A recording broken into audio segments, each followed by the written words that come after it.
It's Friday, King Tigers. I hope you've had a wonderful week. I was able to pop into some of your classes and see some wonderful math lessons and some lessons on the continents this week. I know you're working hard and connecting with your teachers. Congratulations to our Your Name and Calligraphy winners. I hope you were receiving your awards from Mrs. Perry and Miss Wallace in the mail this week. Parents, you should have received midterms this week and the assessment data that we talked about. If you have any questions, please reach out to your teacher. As you're looking over those, I want to talk with you this week about creating a schedule in your home, much like we would if we were going back to school in person. So you would set up times for bedtime and getting up in the morning, having breakfast. Your teachers have scheduled synchronous learning, those live Google Meets where you can join the teacher and the class and have a live lesson. So that schedule has been set for you. But you can also consider creating a schedule in your home that works for you for those asynchronous times.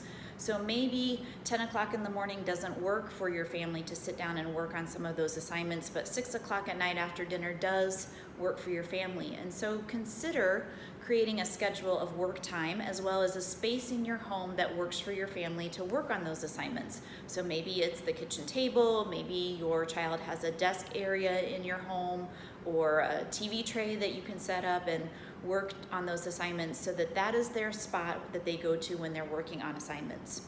When you are turning in assignments, either through Google Classroom or through Seesaw, there's a process to make sure that your child has actually turned in that assignment. So some of you are letting us know that your child has done the assignment, but the teacher isn't receiving it.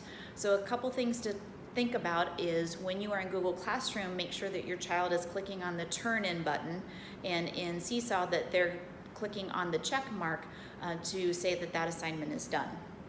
Please also consider looking at your child's Google Classroom or Seesaw to ensure that the evidence of their learning in a Google Doc or on an activity in Seesaw has been completed before they click the turn-in button.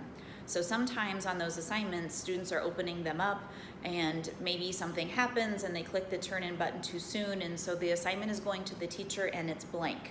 So consider going in and having your child show you those assignments. You can always go in and check and see what they've turned in. And that's really beneficial so that as we're moving forward with the second half of first quarter, that we're looking at those grades that will be coming out on the first quarter report card at the end of the month. If you have any questions about that, creating schedules, your teachers or us here at the office, we're happy to help you create that in order to help your family move through e-learning a little easier. Thanks so much. Have a great weekend. This is King School.